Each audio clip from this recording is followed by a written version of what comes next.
செய்தி தொடர்பாளர் க. பாவலன் அவர்களே, துணை பொதுச் செயலாளர் கனியமுதன் அவர்களே, அமைப்பு செயலாளர் தம்பி ஆர்கனரசு அவர்களே,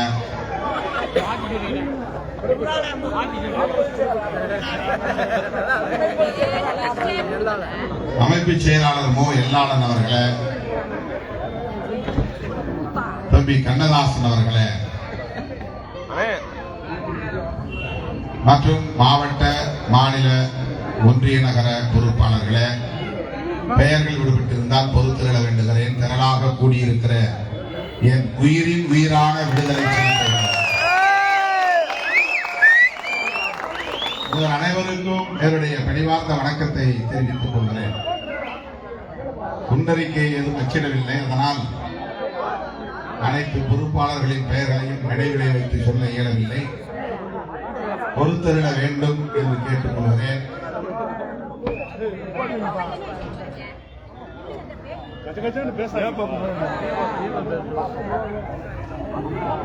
இந்த ஒரு நிகழ்ச்சி தான் என்று எண்ணி நான் வந்தேன். இரவு கடைசி விமானம் பிடித்து சென்னைக்கு திரும்ப வேண்டும் என்ற திட்டத்தோடு வந்தேன். ஆனால் இதற்கு அடுத்து இன்னும் 6-7 நிகழ்ச்சிகளை வைத்திருக்கிறார்கள். பூதக்குடி, செல்லக்கவுண்டன்பட்டி, மேலவாசல், கோமாஸ்பாளையம் என்று வழிநடுக நிகழ்ச்சிகளை ஏற்பாடு செய்திருக்கிறார்கள். என்னிடத்தில் இது பற்றி எந்த தகவலும் சொல்லவில்லை.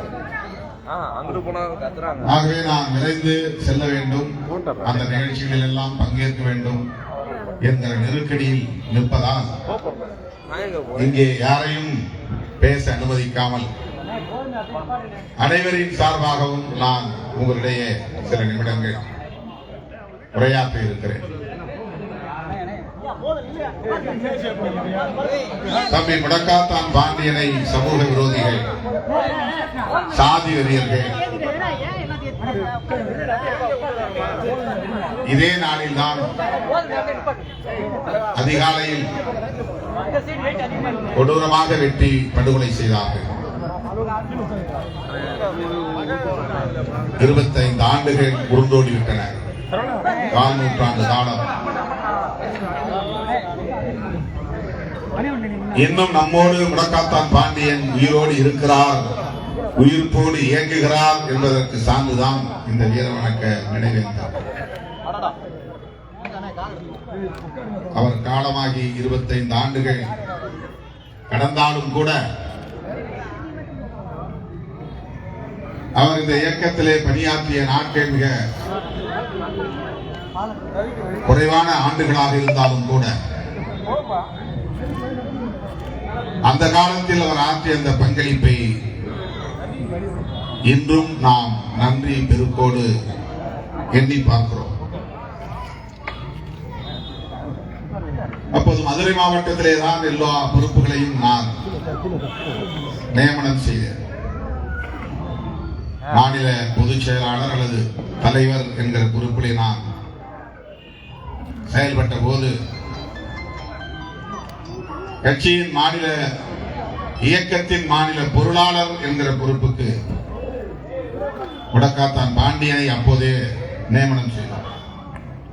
அப்போது மதுரை மாவட்டத்தை தாண்டியும் இந்த இயக்கம் வளராத காலம். அண்டை மாவட்டங்களில் கூட பெரிதாக அறிமுகமாகாத காலம். மதுரையிலும் கூட குறிப்பாக மாநகரத்திலும் மேலூர் வட்டாரத்திலும் தான் ஓரளவுக்கு அறிமுகமாகி இருந்த நேரம் இது. அப்போது நாம் ஒரு தேர்தல் கட்சியாக பரிணாமம் பெறுவோம் என்றோ தேர்தலில் போட்டியிடப் போகிறோம் என்றோ எண்ணாத காலம். பிறகு தேர்தலுக்கு வந்தோம். அப்படி ஒரு 10-12 ஆண்டுகள் மதுரை மாவட்டத்தை சுற்றியே பணியாற்றிக் கொண்டிருந்த ஒரு சூழலில் மெல்ல மெல்ல வட மாவட்டங்களில் இந்த இயக்கம் அறிமுகமாகிக் கொண்டிருந்த சூழலில் தம்பி முடக்காத்தான் பாண்டியன் இந்த கட்சியிலே மிக முக்கியமான ஒரு பொறுப்பிலே இருந்தார். மாநில பொருளாளர் என்கிற பொறுப்பில் துடிப்பானவர், சற்று துடுக்கானவரும் கூட. யாருக்கும் அஞ்சாதவர், சாதி வெறியர்களை கண்டு நடுங்காதவர். அப்படி ஒரு துணிச்சல் அவரிடத்தில் இயல்பாக இருந்தது என்பதை உடனிருந்த அனைவருமே நாம் அறிவோம். நான் கூட இப்படி முரட்டுத்தனமான துணிச்சல் கூடாது, கவனமாக இரு என்று அவ்வப்போது அவருக்கு அறிவுரை கூறியிருக்கிறேன்.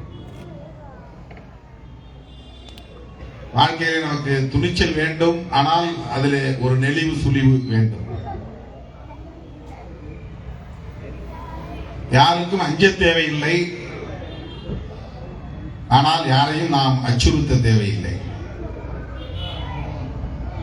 அதுதான் அஞ்சாமை. மற்றவர்களை மிரட்டுவது, அச்சுறுத்துவது என்பது அஞ்சாமை அல்ல, வீரம் அல்ல. ஆகவே தம்பி முடக்காத்தான் பாண்டியனை நான் பார்க்கிற போது எப்போதாவது இது போன்ற அறிவுறுத்தல்களை அவருக்கு நான் வழங்கியிருக்கிறேன். அவருடைய துணிச்சலுக்கு அல்லது இயக்கத்தின் மீதான பிடிப்புக்கு ஒரு சான்று சொல்ல வேண்டும். நான் பல மேடைகளில் சொல்லி இருக்கிறேன் என்றாலும் கூட இன்றைக்கு அதை நினைவுபடுத்த வேண்டியது 25 ஆண்டுகள் கடந்த நிலையில அதை நினைவுபடுத்த வேண்டியது என்னுடைய கடமை என்று நான் கருதுகிறேன். என் மீது காவல்துறையினர், குறிப்பாக கியூ பிரான்ச் உளவுத்துறையினர் சந்தேகப்பட்டு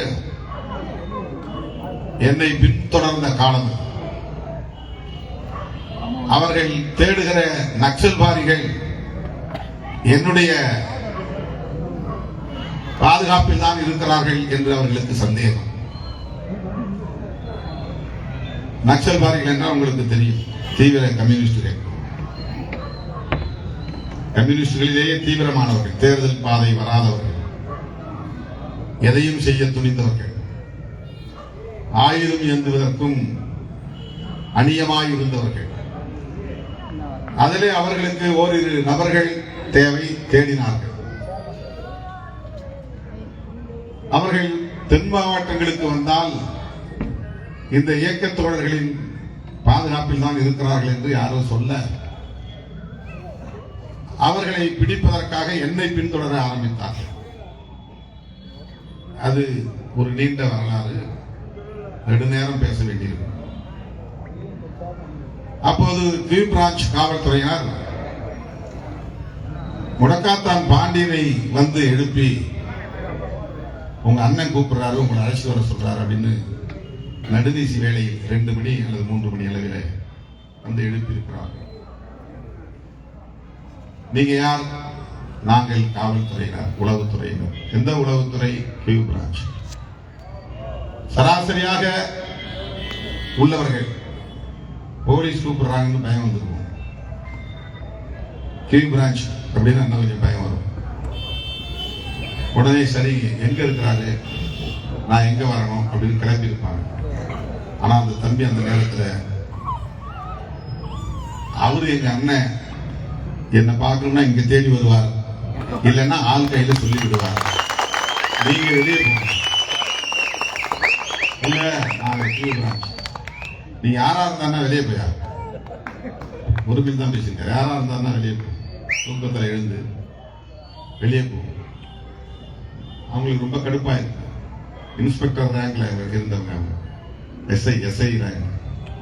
ஏன்னா இன்ஸ்பெக்டர் ஒரு டிஸ்ட்ரிக்ட்லயே ஒரு ஆள் தான் இன்ஸ்பெக்டர். கியூ பிரான்ச்ல ஹெட் கான்ஸ்டபிள் ஒருத்தர், சப் இன்ஸ்பெக்டர் ஒருத்தர். இப்படி ஒரு இளைஞர் அச்சமில்லாமல் காவல்துறையினரை நடுநீசி நேரத்தில் விரட்டுவார் என்று அவர்கள் எதிர்பார்க்கவில்லை. ஒரு முறைக்கு 2 முறை அழுத்தம் கொடுத்து பார்த்தார்கள். விடிட்டு நான் போய் அவரை பார்த்துக்கிறேன், இல்லைன்னா அவர் யாராவது அனுப்பி வைத்தார், நான் அவர்கிட்ட பேசிக்கிறேன், நீ வெளியே போங்க அப்படின்னு சொல்லி விரட்டிருக்கேன். கோயம்புத்தூர்ல வந்து அந்த அதிகாரிகள் என்கிட்ட சொல்றாங்க, இப்படி ஒரு பையனை போய் பார்த்தோம், நல்ல ஆளுங்களை தான் நீங்க கூட வச்சிருக்கீங்க, ரொம்ப போல்டா பேசுறான் பையன். ஆனா அவனுக்கு தெரியும் இந்த நக்சல் பாரி எங்கே இருக்கிறான்னு. அவன் பேரை சொல்லி கேட்டவன் உண்மையை சொல்ல மாட்டேன்ட்டான். நீங்க தான் எங்களுக்கு உண்மையை சொல்லணும். என் கூட இருக்கிற தம்பிக்கே அந்த துணிச்சல் இருக்குன்னா அப்புறம் எனக்கு எப்படி இருக்கு?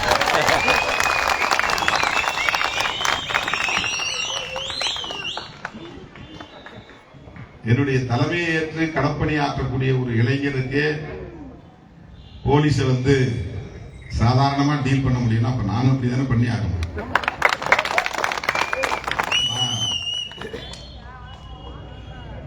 நீங்க போய் சென்னை மதுரையில் இருங்க, நான் மதுரைக்கு வந்த பிறகு சந்திப்புன்னு சொன்னேன். இது ஒரு வரலாறு. அப்புறம் என்ன, அங்க விடல. நான் ஏற பஸ்லயே ஏறி வந்தாங்க, துப்பாக்கி வச்சு மிரட்டினாங்க, என்னென்னவோ பண்ணாங்க. அது ஒரு வரலாறு. நம்முடைய இயக்கத்தின் சார்பில் அப்படி பல தளபதிகள் அந்த காலகட்டத்திலே மதுரை மாவட்டத்தில் தன்னெழுச்சியாக வெளிக்கிளம்பி வந்தார்கள். அதனால்தான் இன்றைக்கு 35 ஆண்டுகளாக இந்த இயக்கம் தமிழக அரசியலில் தாக்குப்பிடிக்கிறது.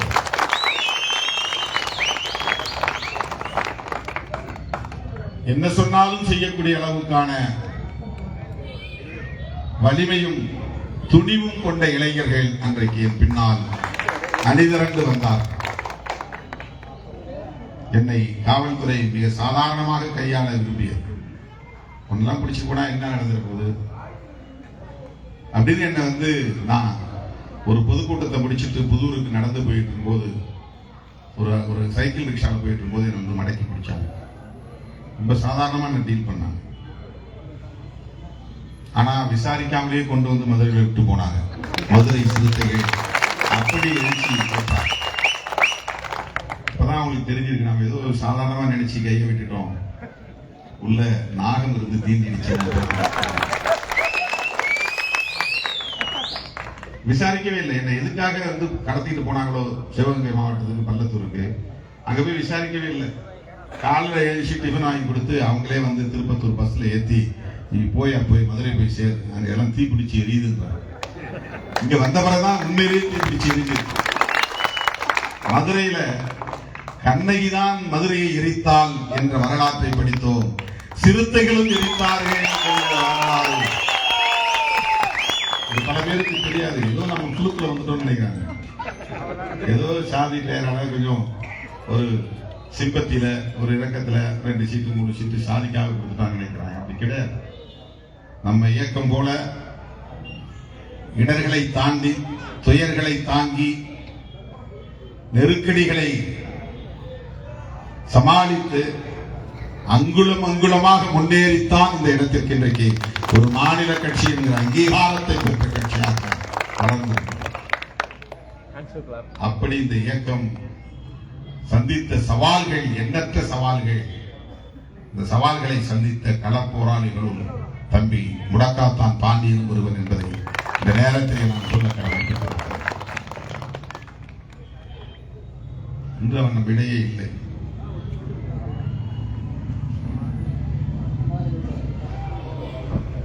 இருந்திருந்தால் இந்த கட்சியிலே இன்றைக்கு மிக முக்கியமான ஒரு பொறுப்பிலே இருந்திருக்க வாய்ப்பு இருக்கு.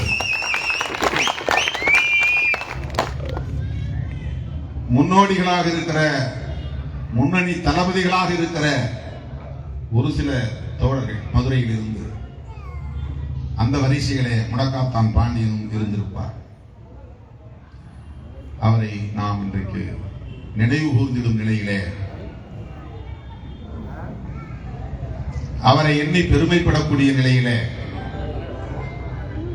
அவருக்கு வீர வணக்கம் செலுத்தக்கூடிய நிலையிலே இதையெல்லாம் நாம் எதிர்கொண்டு வருகிறோம்.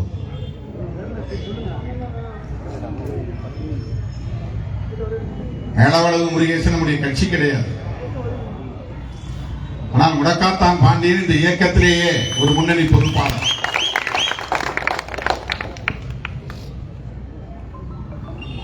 அதனால் குற்றவாளிகளை உடனடியாக கைது செய்ய வேண்டும் என்று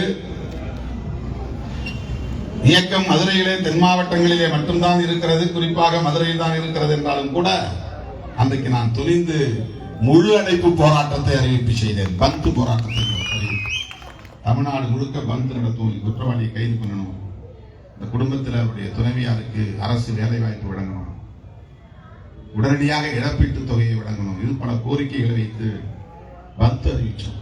அப்ப ஜெயலலிதா அம்மையார் முதலமைச்சராக இருந்தார்.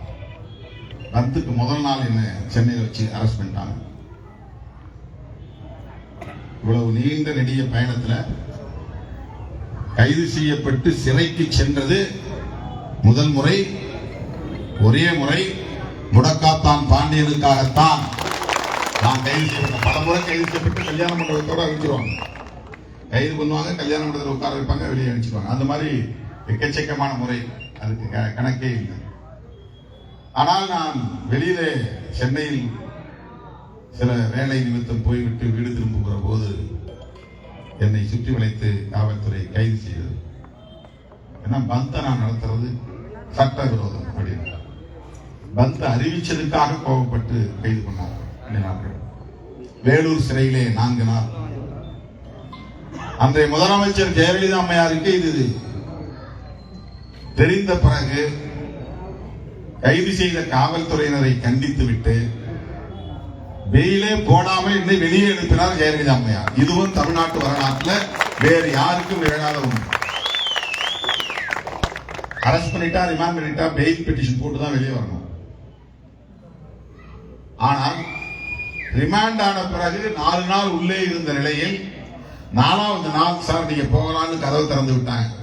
நாங்க தான் பெயிலே போடலையே. இல்ல, எல்லாரையும் விட சொல்லிட்டாங்க, அம்மா வெளியே போங்க.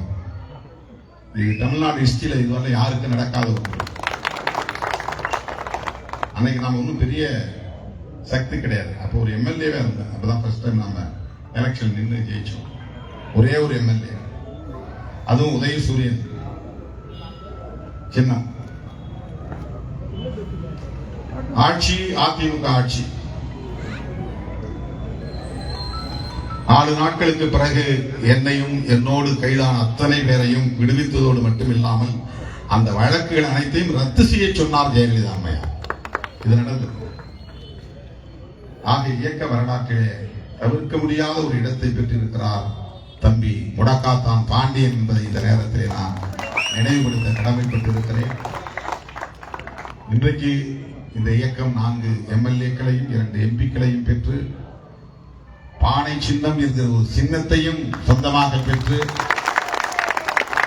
தமிழக அரசியலில் தவிர்க்க முடியாத ஒரு அரசியல் சக்தியாக வளர்ந்து அனைத்து தரப்பு மக்களாலும் அங்கீகரிக்கப்பட்ட ஒரு கட்சியாக இன்றைக்கு நிமிர்ந்திருக்கிறது.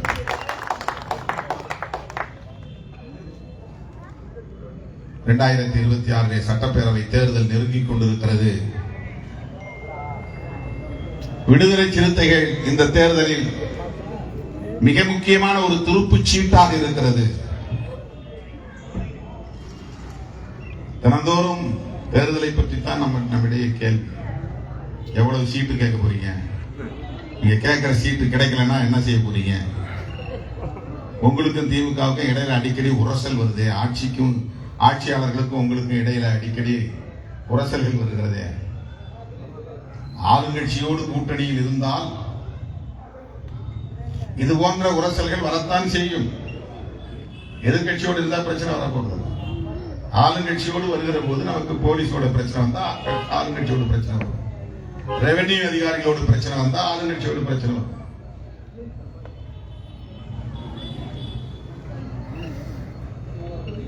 ஆளுங்கட்சி கூட்டணியில் இருக்கிற போதே நமக்கு அவ்வளவு நெருக்கடிகள் இருக்கிறது என்பது உண்மைதான்.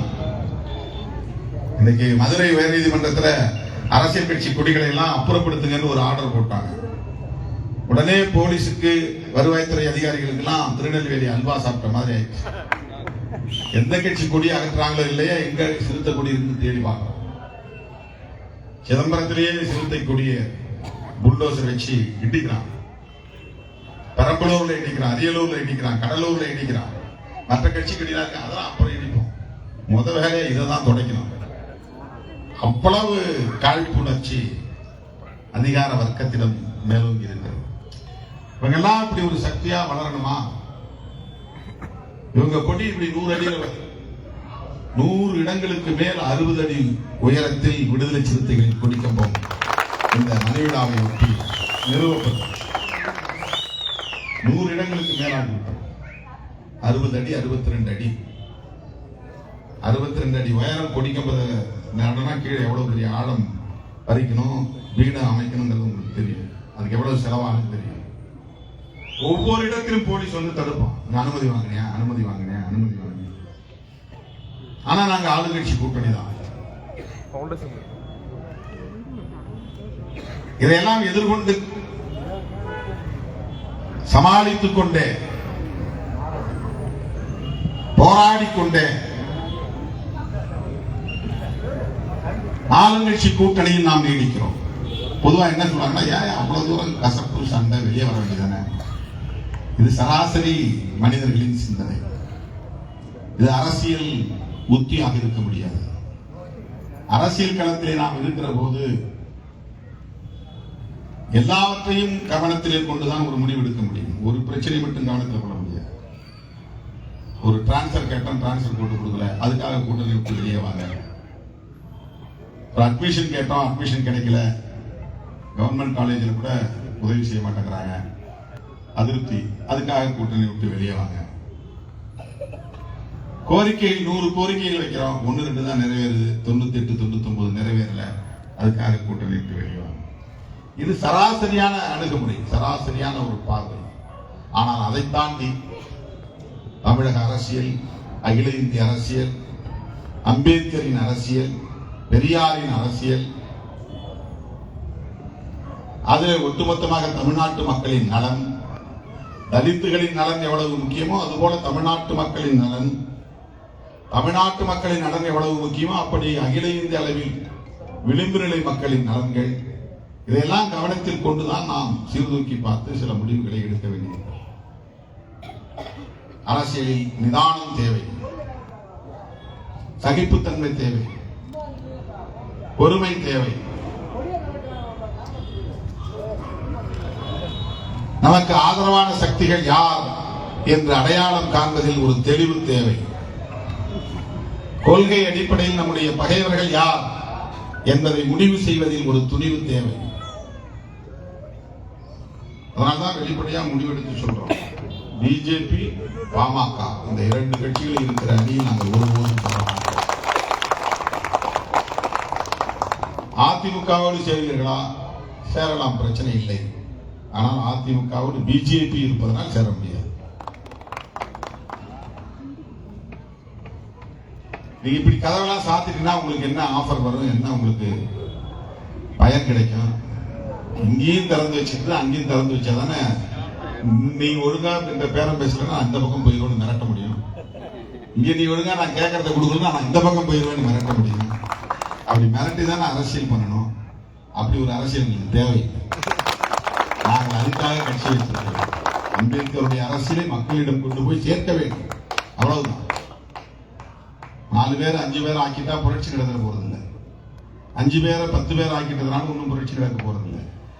0ல இருக்கிற போதே தாக்கத்தை ஏற்படுத்தியவர்கள் விடுதலை சிறுத்தைகள். ஒண்ணுமே இல்லாத போது தமிழ்நாட்டு அரசியலில் விடுதலை சிறுத்தைகள் யார் என்று திரும்பி பார்க்கக்கூடிய வகையில களமாடியவர்கள் விடுதலை சிறுத்தைகள். இன்றைக்கு எல்லா நிலைகளையும் தாண்டி வேறு வழியே இல்லாமல் திருச்சி திணறியது என்று மீடியாக்களில் எழுதக்கூடிய ஒரு கட்டாயம் ஏற்பட்டது. அப்ப கூட இருட்டடிப்பு செய்யலாம் பல பேர். அன்னைக்கு காலையில நான் தினகரனை வாங்கி பார்க்கிறேன். 3 காலத்துல ஒரு சின்ன செய்தி, அவ்வளவுதான். இந்த மாசம் இல்லை. இதுக்கு நம்ம கூட்டணி கட்சிக்கு ஆதரவா இருக்கிற ஒரு பத்திரிகை, ஆளுங்கட்சிக்கு ஆதரவாக இருக்கக்கூடிய ஒரு பத்திரிகை. மனசு வரல. யாராவது ஒரு சினிமா நடிகை பண்ணியிருந்தா முதல் பக்கத்துல பெரிய செய்தி, 8 கால செய்தி, ஹெட்லைன் செய்தி, முதல் பக்கத்துல பக்கம் பக்கமா நிறைய படங்கள், கலர்ஃபுல்லா இருந்தது. என்ன கூட்டம்! 30% தான் உள்ள வந்தான், 70% வெளியே தான் இருக்கும். உள்ளவே வரல திருச்சிக்குள்ள. அடுத்த நாள் சந்தித்த போது ஒரு காவல்துறை உயர் அதிகாரியே சொன்னார், சார் நீங்க 7:30 மணிக்கு முடிச்சுட்டு போயிட்டீங்க, நீங்க வெளியே நகர்ந்த பிறகு நீங்க உங்க கூட எவ்வளவு பேர் வந்தாங்களோ, 3 கிலோமீட்டர் தூரமும் மக்கள் எவ்வளவு பேர் வந்தார்களோ அதே அளவு கூட்டம் இன்னொரு படையா பிறந்து வந்தாங்க வெளியில இருந்து. ஏன்னா அவனுக்கு தெரியாது, நான் முடிச்சதே தெரியாது. சமயபுரத்துல இருந்து இங்க வந்திருப்பான் தாண்டி அங்கிருந்து. நான் 4:30க்கே தொடங்க வருது வரலாறுல இப்போ ஒரு புதிய சாதனை. 4 மணிக்கு சொல்லுவோம், 6 மணிக்கு தான் நிகழ்ச்சியை தொடங்கணும். 2 மணி நேரம் எப்பவுமே டெல்லியா. இந்த பேரணியை நான் 4:15 தொடங்கிட்டேன். 7 மணிக்கு முடிப்புன்னு சொன்னா 7:30க்கு முடிச்சிட்டேன். 30% பேர் தான் உள்ள வந்தாங்க. மிச்ச ஆட்கள் பூரா வெளியே நின்று எல்லாம் பேஸ்புக்ல பார்த்துட்டு அப்படியே கிளம்பி திரும்பி போயிட்டாங்க. இன்றைக்கு மீடியாவில் திருச்சியை திணறச் செய்த சிறுத்தைகள் என்று பதிவு செய்யக்கூடிய அளவுக்கு இந்த இயக்கம் வலிமை பெற்றிருக்கிறது. அவரவர் சொந்த முயற்சியில் இந்த கூட்டத்தை திரட்டி வந்தார்கள். இது வந்து ஒரு ஆர்கானிக் மாஸ் அப்படின்னு சொல்லுவாங்க. யாரும் ஒரு வண்டிக்கு இத்தனை 1000, ஒரு ஆளுக்கு இத்தனை ரூபாய், இவங்களுக்கெல்லாம் சாப்பாடு, இவங்களுக்கெல்லாம் பாட்டில், இவங்களுக்கெல்லாம் பிரியாணி அப்படி சொல்லி வரவேற்ற கூட்டம் அல்ல. தன்னியல்பாக புறப்பட்டு திருச்சியை நோக்கி வந்த திரள், பெருந்திரள் பேரணி. இன்றைக்கு தமிழ்நாட்டிலே இப்படி ஒரு திரள் தன்னியல்பாக அணிதிரளுகிறது என்றால் அது சிறுத்தைகளின் பின்னால் தான், சிறுத்தைகள் தான். இதை பெருமையா சொல்ல முடியும். எதற்காக இதை நான் சொல்லுகிறேன் என்று சொன்னால், அந்த அளவுக்கு ஒரு நம்பகத்தன்மையை இந்த சமூகத்திலே பெற்றிருக்கிற இயக்கம் விடுதலை சிறுத்தைகள் கட்சி. ஒன்றும் கொடுக்கல, ஆனா வரா ஒரு நம்பிக்கை. தோழர்களே, நாம் மிக கவனமாக இருக்க வேண்டும். வளர வளர வளர வளர நிதானம் தேவை, கட்டுப்பாடு தேவை, வார்த்தைகளில் கவனம் தேவை. சமூக ஊடகங்களில் பதிவு செய்கிற போது முதிர்ச்சியோடு இருக்க வேண்டும். ரொம்ப சில்லியா எதையும் எழுதக்கூடாது, உட்கட்சி விவகாரங்களை எழுதக்கூடாது. மதவாதம் பேசக்கூடியவர்களிடம் கவனமாக இருக்க வேண்டும். நாமெல்லாம் இந்து, நாமெல்லாம் முருக பக்தர்கள் அப்படின்னு வந்து அழைப்பாங்க. கள்ளழகருடைய பக்தர்கள் அப்படின்னு கூப்பிடுவாங்க. இந்த மாதிரி கடவுளின் பெயரால், மதத்தின் பெயரால் அரசியல் செய்யக்கூடியவர்களிடம் எச்சரிக்கையாக இருக்க வேண்டும். அது ரொம்ப முக்கியமானது. அம்பேத்கர் அரசியலில் நாம் வெற்றி பெற வேண்டுமானால் சாதியின் பெயராலும், மதத்தின் பெயராலும், கடவுளின் பெயராலும் அரசியல் பேசக்கூடியவர்களிடம் நாம் மிகவும் எச்சரிக்கையாக இருக்க வேண்டும். அப்பதான் நாம் ரொம்ப தூரம், நீண்ட தூரம் எச்சரிக்கையாக பயணிக்க முடியும். கொள்கை வலுவோடு பயணிக்க முடியும். தமிழ்நாட்டையும் மக்களையும் பாதுகாக்க முடியும். நம்முடைய பொறுப்பு. அதே போல தமிழ் தேசியம் என்கிற பெயரில் பெரியாரியத்தையே எதிர்க்கக்கூடிய சக்திகளிடம் எச்சரிக்கையாக இருக்க வேண்டும். பெரியார் என்ன கிழிச்சிட்டார் கேட்கிறவன் ரொம்ப ஆபத்தான ஆட்கள். அம்பேத்கருக்கும் பெரியாருக்கும் இடையில அப்படி ஒரு திக்கஸ்ட் ஃப்ரெண்ட்ஷிப் இருந்துச்சு. பெரியாரை அம்பேத்கர் மிக உயர்வாக மதித்தார். புரட்சியாளர் அம்பேத்கரை மாமனிதர்கள் வரிசையில் வைத்து மதித்தார் பெரியார். அம்பேத்கர் இறந்த நேரத்தில் பெரியார் சொன்ன வார்த்தை, இயேசு பெருமான், கௌதம புத்தர், இயேசு பெருமான், முகமது நபி, அந்த வரிசையில் வைக்கப்பட வேண்டியவர் அம்பேத்கர் என்று சொன்னவர் தந்தை பெரியார். இன்றைக்கு மியான்மர் என்று அழைக்கப்படக்கூடிய பர்மாவிலே பௌத்த மாநாடு நடந்த போது நீங்களும் வாங்க அப்படின்னு கடிதம் எழுதினார் அம்பேத்கர். அந்த அழைப்பை ஏற்றுக்கொண்டு இங்கிருந்து தன்னுடைய சகாக்களோடு புறப்பட்டு பர்மாவுக்கு போனவர் தந்தை பெரியார். அப்படி ஒரு நட்பு இருந்தது அவர்களுக்கிடையே.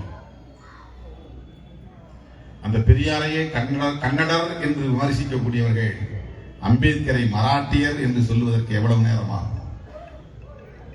மொழி அடிப்படையில் எப்படி மக்களை பாகுபடுத்தலாமா, பிளவுபடுத்தலாமா, தலைவர்களை எப்படி கொச்சைப்படுத்தலாமா? ஆகவே பெரியார் எதிர்ப்புடன் பேசப்படுகிற தமிழ் தேசியம் ஆபத்தானது. அவர்களிடமும் நாம் எச்சரிக்கையாக இருக்க வேண்டும்.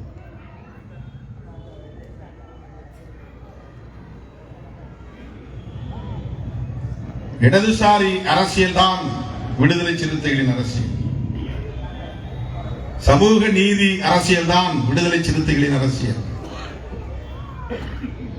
தேசிய அளவில் புரட்சியாளர் அம்பேத்கருடைய அரசியல் தான் இன்றைக்கு விவாதிக்கப்படுகிறது. அதுதான் மதச்சார்பின்மை காப்போம். நான் எங்கிருந்து அதெல்லாம் எடுக்கிறேன்? ஒருத்தர் கேட்டார், அப்போ அவ்வப்போது நீங்க நடத்துற மாநாடுகள்லாம் ஒரு புது புது செய்தியை சொல்லுது. இதெல்லாம் எங்கிருந்து எடுக்கிறீங்க? அம்பேத்கரிஸ்டா இருந்தா இதெல்லாம் தானா வரும். எனக்கு புதுசா போய் தேட வேண்டிய அவசியம். அம்பேத்கரை முழுமையாக படிக்கிறேன். அதனால் எனக்கு மதச்சார்பின்மை என்கிற கருத்தை புரிந்து கொள்ள முடிகிறது. மதம் மக்களுக்கானது, அரசுக்கானது அல்ல என்று சொல்ல முடிகிறது. அதை சொல்லுவதற்கு ஒரு பேரணி. இதுதான் மெசேஜ். லட்சக்கணக்கான சிறுத்தைகள் திரண்ட பேரணி சொன்ன ஒரே செய்தி, மதம் மக்களுக்கானது. மக்கள் எந்த மதத்திலும் இருக்கலாம். முஸ்லீமா மாறலாம், கிறிஸ்தவனா மாறலாம், இந்துவா இருக்கலாம், பார்சியா இருக்கலாம், சீக்கியனா இருக்கலாம், பௌத்தனா இருக்கலாம், சமணனா இருக்கலாம், எந்த மதத்தை சார்ந்தவனா இருக்கலாம். கவர்மெண்ட் அப்படி இருக்கக்கூடாது, அரசாங்கம் அப்படி இருக்கக்கூடாது. எல்லாரையும் சகோதரர்களா பார்க்கணும். எந்த மதத்தையும் எதிர்க்கவும் கூடாது, எந்த மதத்தையும் ஆதரிக்கவும் கூடாது. இதுதான் மதச்சார்பின்மை. இதை சொன்னவர் யார்? திருமாவளவன் அல்ல, புரட்சியாளர் அம்பேத்கர். கான்ஸ்டிடியூஷன் சொல்லுகிறது, அரசமைப்பு சட்டம் சொல்லுகிறது. அந்த கருத்தை வலியுறுத்தக்கூடிய பேரணி இந்தியாவிலேயே விடுதலை சிறுத்தைகள் தான் நடத்தி காட்டியிருக்கிறோம். வேற எந்த அமைப்பும் நடத்தல. வக்ஃப் திருத்த சட்டத்தை கண்டிச்சு அறிக்கை விட்டாங்க, முடிஞ்சு போச்சு, அடுத்த வேலைக்கு போயிட்டாங்க.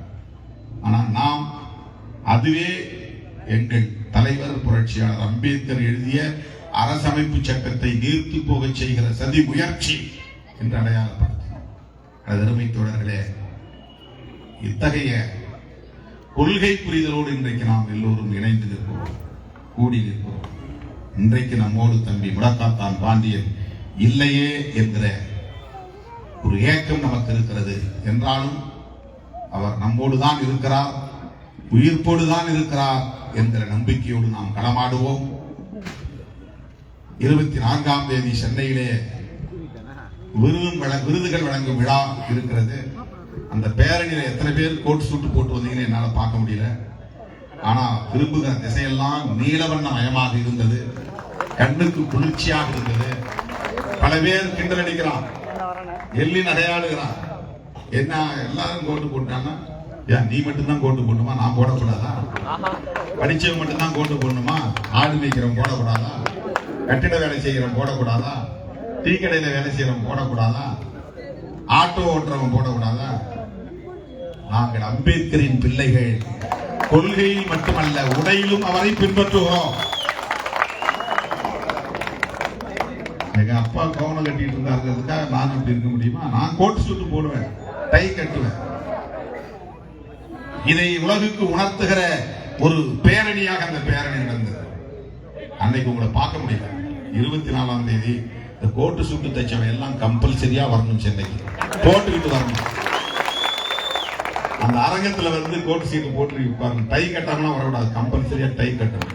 சில பேர் வெள்ளை சட்டை போட்டு கோட்டை அப்படியே திறந்துகிட்டு வந்தான். ஏன்னா அவனுக்கு வயிறு பெருசா இருக்கிறதுனால பட்டன் போட முடியும். எனக்கும் அப்படிதான் இருக்கு. நான் அளவு கொடுத்து கரெக்டா தச்சுட்டேன்.